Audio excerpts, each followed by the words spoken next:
I've been thinking about the past a lot these days, in the historical sense rather than the personal specifically. I think a lot of us have, searching for answers to our current situation and similar ones from yesteryear. But for myself, I haven't been looking so much for answers as reflecting on just how much the generations before us endured, not only surviving plagues, but wars, famines, the myriad cruelties humans inflict upon one another. As we enter this time of year where we celebrate mothers in May and fathers in June, I think now is a fitting time to also remember the mothers and the fathers who we may not know the names of, or we may never have met, but whose blood flows through us and whose will to live through struggles we will never know has gifted us with this precious life we live now. Now, some of you might be questioning, why should we honor them since they are not among the living? But such is the case for many people we look to for inspiration in hard times. We need only look beyond American culture to traditional Eastern cultures, Chinese, Korean, and Indian, among others, to see there is perhaps a direct correlation between veneration of ancestors and respect for the lives and stories of our elders. The second source of our Unitarian Universalist tradition compels us to give thanks to those who confronted evil with justice and who met challenges in their lives with compassion and love. I do not think this necessarily means we only recognize those whose names are inscribed in our textbooks or on our calendars.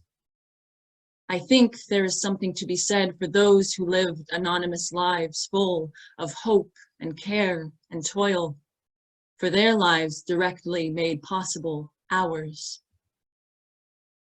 I think our hesitation to honor our ancestors, particularly in progressive liberal circles, comes from a really sincere desire to counter division and foster inclusion.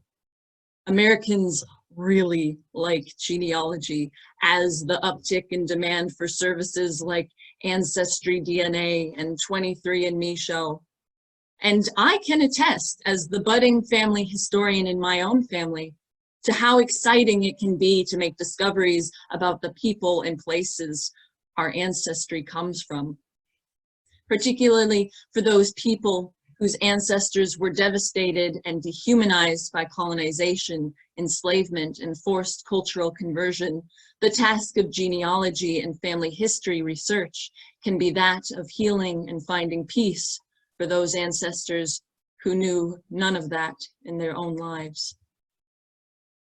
But as I've gone about doing family history research, it has become clear to me that, particularly for white people in America, there is a line that must be walked between the hobby staying just that, or it becoming a means of cultural, ethnic, or racial gatekeeping. The issue here, I think, is that there is so much focus on the percentages and the numbers, the I'm 30% this, and I'm a quarter that, while you're not.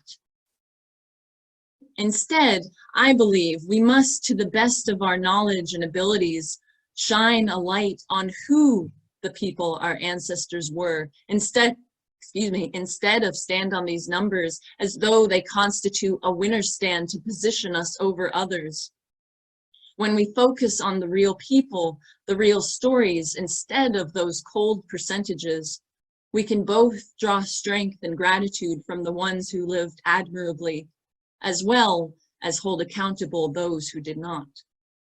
In fact, I believe it is a humbling ritual of thanks to recall our ancestors and to realize we are living their dreams.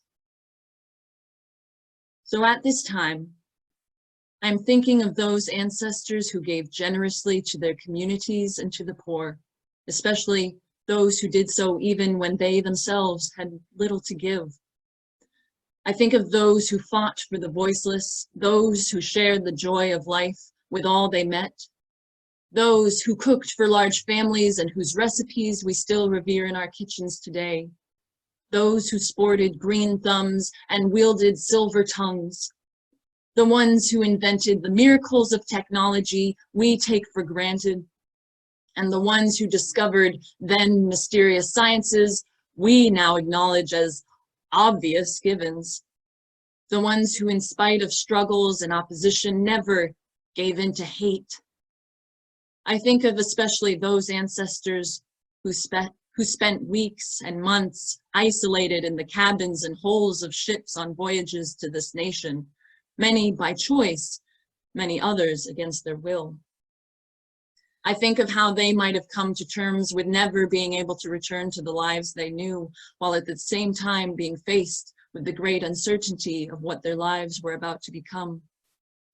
I think there are certainly many parallels between those ancestral voyages to the ones we are on now in our own isolated homes, where at times it can certainly seem like we are merely riding the ebbs and flows of uncertainty without a course or horizon in sight.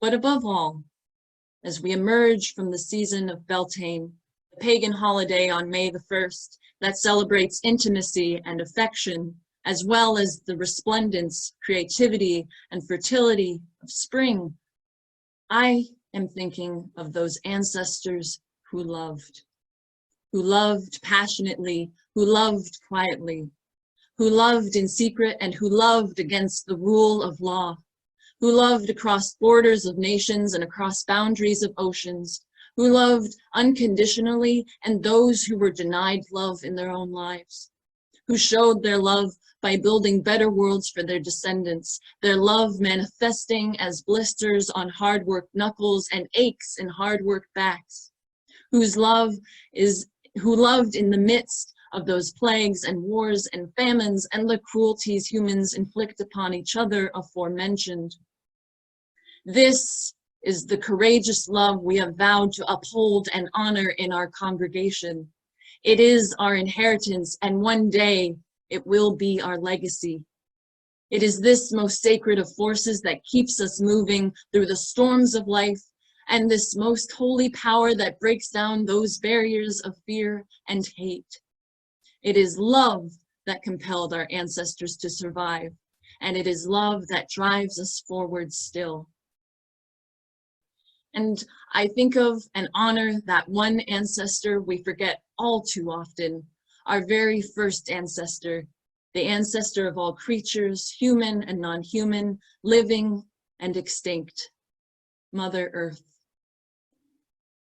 Mother Earth, who cradled the chaotic primordial soup of one-celled creatures that in several billion years of patient nurturing would result in life, who provides all the sustenance we need without ever asking for anything in return: fire for warmth and electricity, earth for our homes and food, air to breathe and to sing, and water to replenish us and restore us, humans and non-humans alike.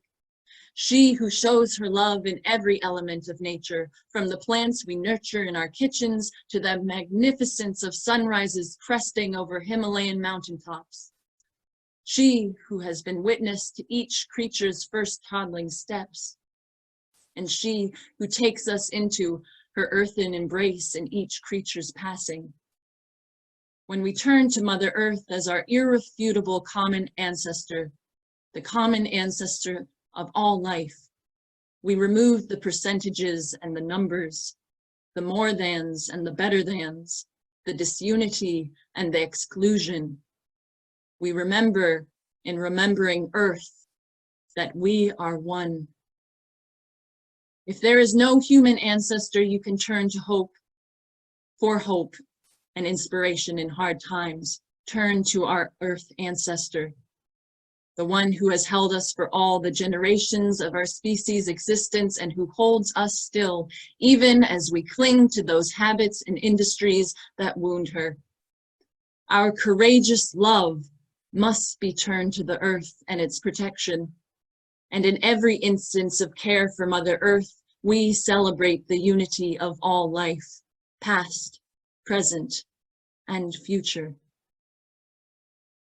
no matter which ancestors we turn to, the human ones or the earth. May we be receptive to the lessons they have for us surrounding the interdependent web of existence of which we are all blessedly a part of.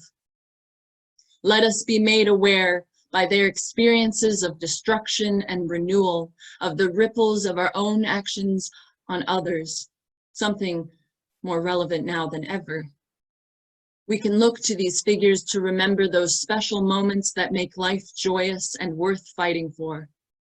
May our reflections on our ancestors guide us to use the privilege that they may never have possessed in their own era to counter the injustices that injure society today. And above all, may we learn from the mothers and the fathers and from Mother Earth to love. May we love courageously the earth and all the beings who inhabit it in a way that gives birth to new generations of hope, wonder, and peace.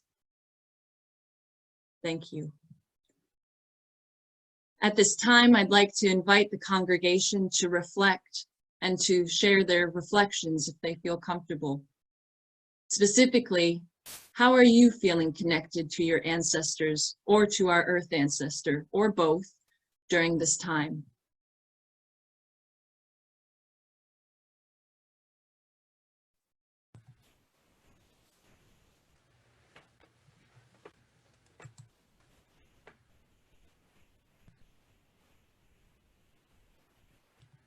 People can raise their hands again virtually, or so I can see you, or you can type something in the chat. A couple people have given a remark, Leticia, that they enjoyed your words. Courageous love, ancient yet never old, from Beth Strutman.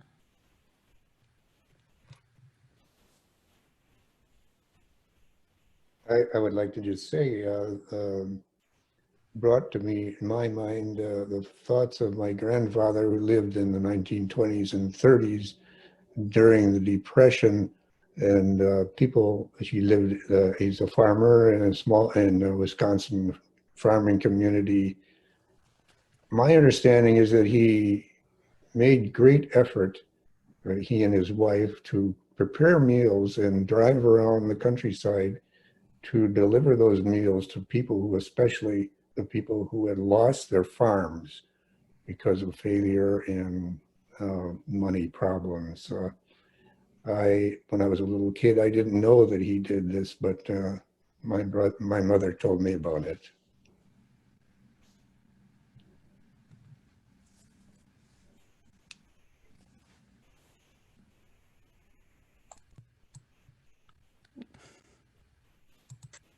Can I jump in? Yes, you may. Oh, thanks. Leticia, I was just thinking because at one of our MSUS gatherings recently, somebody was talking about tapping into that strength of our ancestors who had actually the courage to hop on a boat and come to a land they'd never been to, and many of them alone, some of them with family, but just tapping into that strength and that trust and that courage that feels necessary for us to step into now and to be held by, to recognize kind of the strength of the ages and the courage and that others have been in times of great unknowing.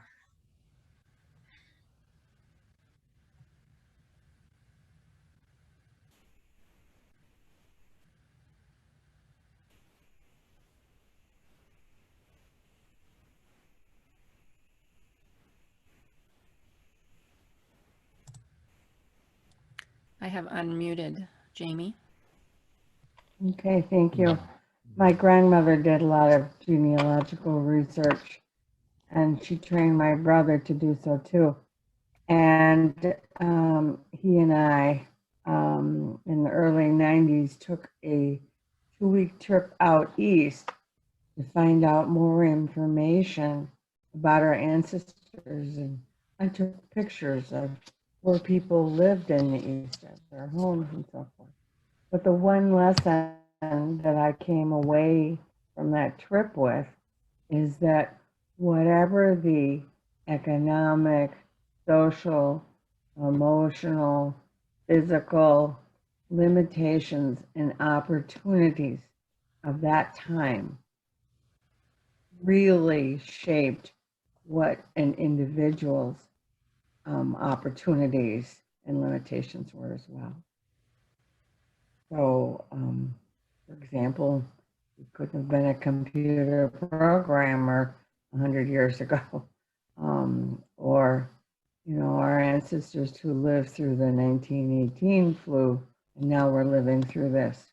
And I just wonder how this will affect us all. What will be the legacy from this quarantine and this illness and death?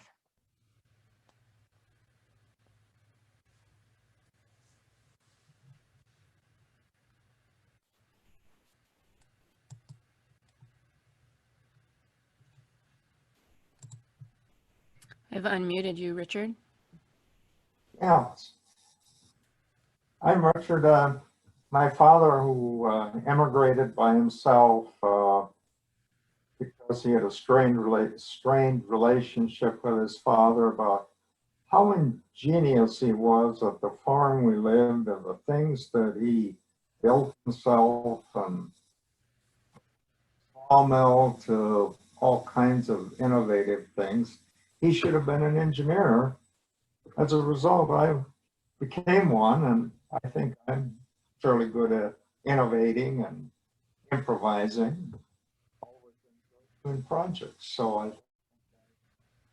inherited that from him.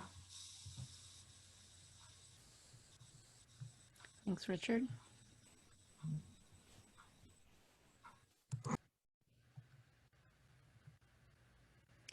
All right. I'm not seeing anyone else at the moment, so. I think Pam Peterson has your hand up. you can unmute. There you go. I'll unmute you. There we go. Not quite in the same vein, but I find all I want to be doing is working out my garden, getting into the dirt. And it reminds me of my grandparents, of, you know, certain flowers I'll see that remind me of my mother. So I just feel a great connection with that goes back, you know, forever. Thanks, Pam. And I see Janice. I do a lot of genealogical research right now with my sister, and one of our ancestors that came over in the 1600s came over as a 10 or 11-year-old indentured servant. Had lots of kids, and those kids spread out across the United States and have a lot more kids. But what I'm starting to take away from it is the resilience, because I can't imagine being 10 years old coming over from England to the United States in the 1600s, probably by himself, and working his way up to where he actually owned land and was able to pass that land down through the family. Not to my generation, but to other branches. But it's the resilience that I think we can take away from a lot of this. Thank you, Janice. If you have additional thoughts, please stay afterwards for when we break into small rooms together and have opportunities to share stories on a deeper level. Leticia, thank you so much for your beautiful words. They're poetic as well as inspiring.